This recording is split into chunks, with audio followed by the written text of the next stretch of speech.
2014 में जब मैंने शपथ ली तो हमारे कई आलोचक कहते थे, मोदी जी एक राज्य के बारे उनका क्या अनुभव है,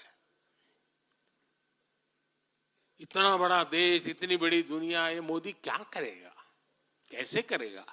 ठीक है, गुजरात चलाया होगा, लेकिन वो सब सोच लें, देख लें, विदेश नीति को लेकर बड़ी बड़ी बातें कही जाती थी। अभी मैं कुछ दिन पहले ही यूएई और कतर से जाकर के आया हूं। तमाम देशों से हमारे रिश्ते कैसे मजबूत हैं, ये आज दुनिया देख रही है। आज पश्चिमी एशिया के देशों से हमारे संबंध अब तक की सबसे मजबूत स्थिति में है। 2015 में जब मैं यूएई गया था पहली बार, आप हैरान हो जाएंगे, मेरे पहले 34 साल तक देश का प्रधानमंत्री वहां नहीं गया था। सोचिए किस तरह हमने उस पूरे क्षेत्र को छोड़ रखा था।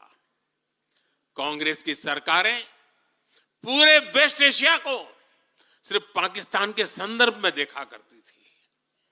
उन्हें भारतीयों की शक्ति और उनके विश्वास पर भरोसा ही नहीं था। लेकिन आज भारत इस क्षेत्र से संबंधों का नया अध्याय लिख रहा है।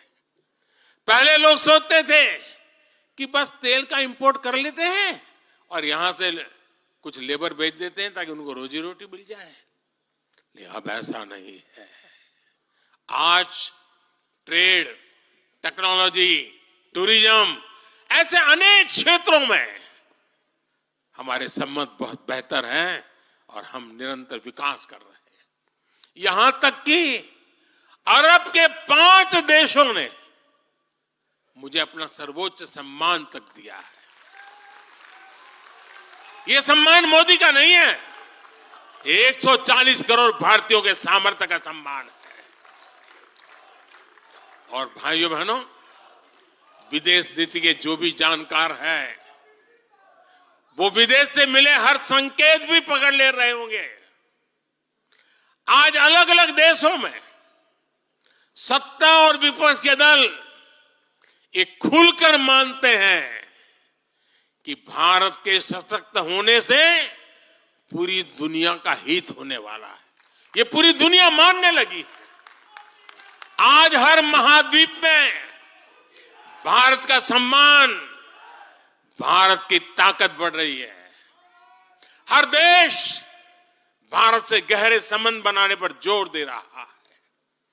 और इन सब के बीच कोई देश हमारी सरकार से बातचीत के लिए, आप जानकर के हैरान होंगे, अभी तो चुनाव बाकी है, लेकिन मेरे पास जुलाई, अगस्त, सितंबर के डेट पड़े हुए निमंत्रण दे करके। इसका अर्थ क्या है? इसका अर्थ है कि दुनिया के विभिन्न देश भी बीजेपी की सरकार की वापसी को लेकर पूरी तरह आश्वस्त है। वो भी जानते हैं, दुनिया का हर देश जानता है, दुनिया की हर शक्ति जानती है, आएगा तो साथियों, कांग्रेस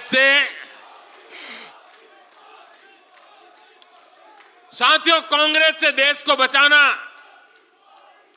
देश के हर नागरिक को बचाना, हमारे बच्चों का, हमारे युवाओं का भविष्य बचाना बीजेपी के प्रत्येक कार्यकर्ता का दायित्व है। कांग्रेस का ट्रैक रिकॉर्ड हम सभी के सामने है। कांग्रेस अस्थिरता की जननी है। कांग्रेस परिवारवाद की जननी है। कांग्रेस भ्रष्टाचार की जननी है और कांग्रेस तुष्टीकरण की भी जननी है। 70 के दशक में जब देश में कांग्रेस के विरुद्ध गुस्सा बढ़ना शुरू हुआ तो खुद को बचाने के लिए उसने अस्थिरता का सहारा लिया। हर नेता की सरकार कांग्रेस ने अस्थिर की। आज यहां प्रस्ताव के समय इसकी चर्चा आई है, तो मैं ज्यादा उसके लिए कहता नहीं हूं। आज भी ये लोग अस्थिरता पैदा करने के लिए नई नई साजिशें कर रहे हैं। इन लोगों ने मिलकर जो गठबंधन बनाया है उसकी भी यही पहचान है। कांग्रेस के पास विकास का एजेंडा नहीं है, फ्यूचर का रोड मैप नहीं है। ये देश को कभी भाषा के आधार पर तो कभी क्षेत्र के आधार पर बांटने में जुटे हुए हैं।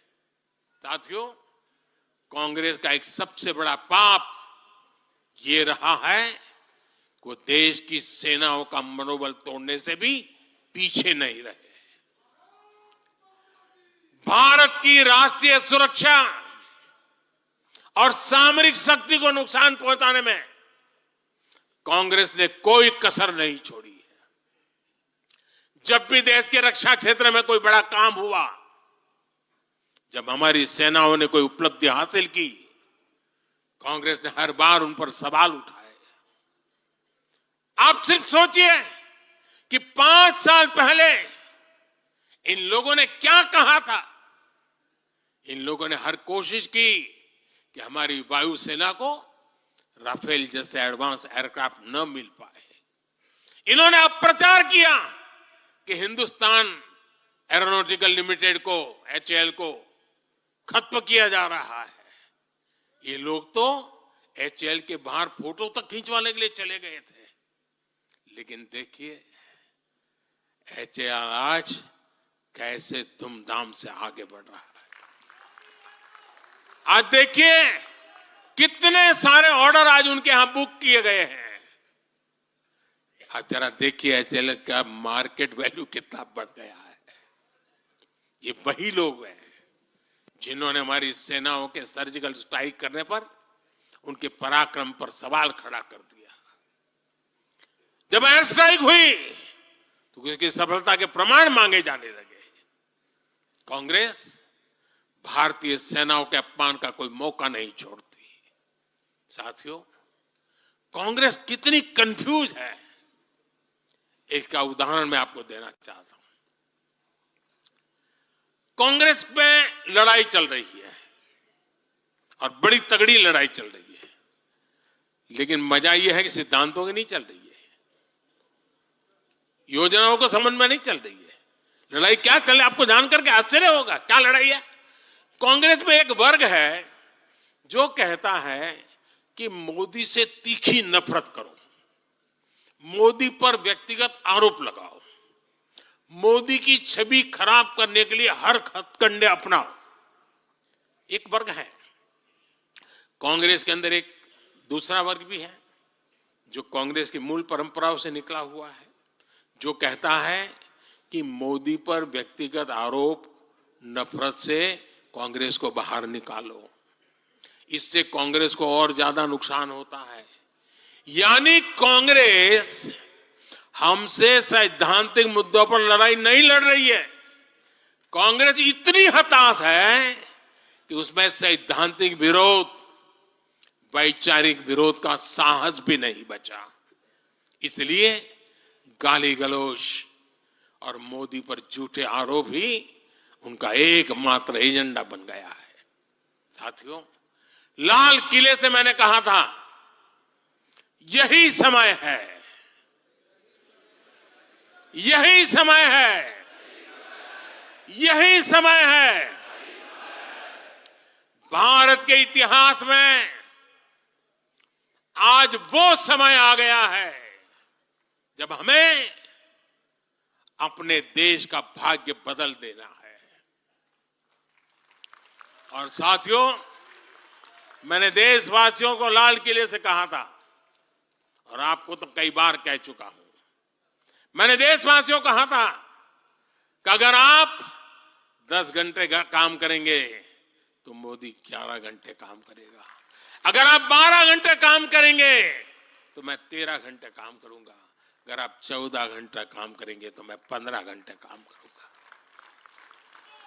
मेरे साथियों, देश भर के मेरे कार्यकर्ताओं, देश भर के मेरे देश को उज्जवल भविष्य के लिए आशा लगाकर बैठे हुए लोगों से मैं कहना चाहूंगा, आने वाले 100 दिनों तक बीजेपी के हर कार्यकर्ता को अपने लिए नए लक्ष्य बनाने होंगे, उन्हें प्राप्त करना होगा।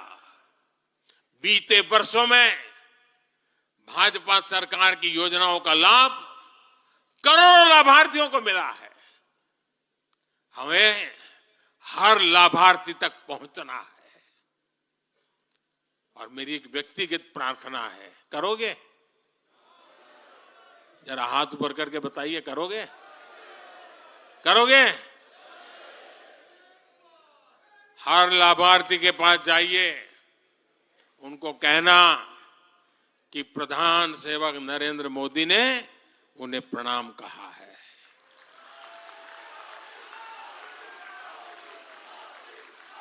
और इसमें आपको नमो ऐप से भी बहुत मदद मिलेगी।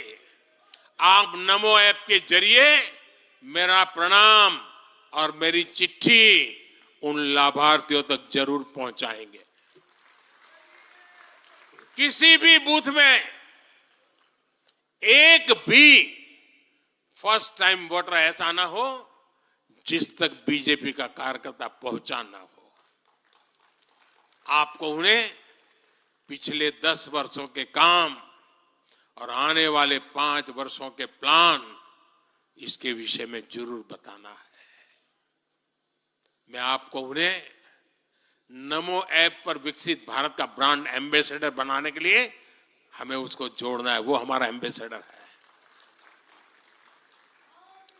मतदान के दिन इन सभी मतदाताओं को बूथ पर लाकर हमें कमल निशान पर मतदान करवाना है और जहां एनडीए के साथी हो उनके निशान पर मतदान करवाना है। साथियों, हमें याद रखना है, हमें सिर्फ सरकार बनाने के लिए लोगों को नहीं जोड़ना, बल्कि देश बनाने के लिए भी तो लोगों को जोड़ना है। जो किसी भी कारण से अभी भी भाजपा से दूर है, उन तक हमें पहुंचना है। सबका साथ, सबका विकास ही हमारा मंत्र है। हमारे स्वतंत्रता सेनानियों ने जो सपने देखे थे, अब उन्हें पूरा करने का समय आ गया है। और इसके लिए भाजपा जरूरी है। इसके लिए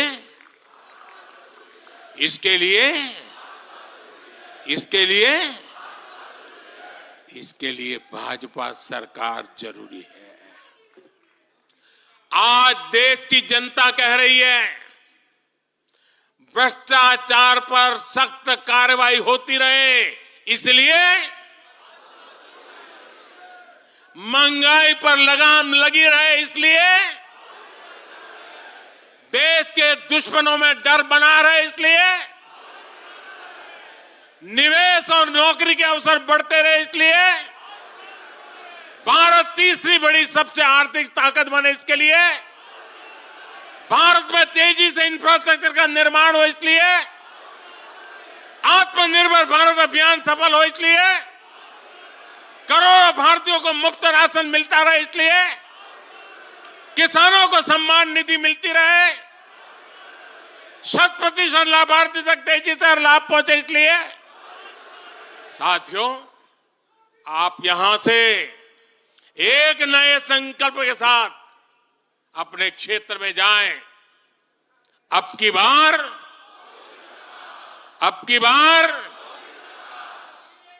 400 पार, अब की बार इस मिशन पर हमें जुट जाना है। आप सबको मेरी तरफ से अनेक अनेक शुभकामनाएं हैं। मेरे साथ बोले, भारत माता की, भारत माता की, भारत माता की। ऐसे ही अपडेट और वीडियोस के लिए भारत नाथ को लाइक, शेयर और सब्सक्राइब करें। बेल आइकन दबाना ना भूलें।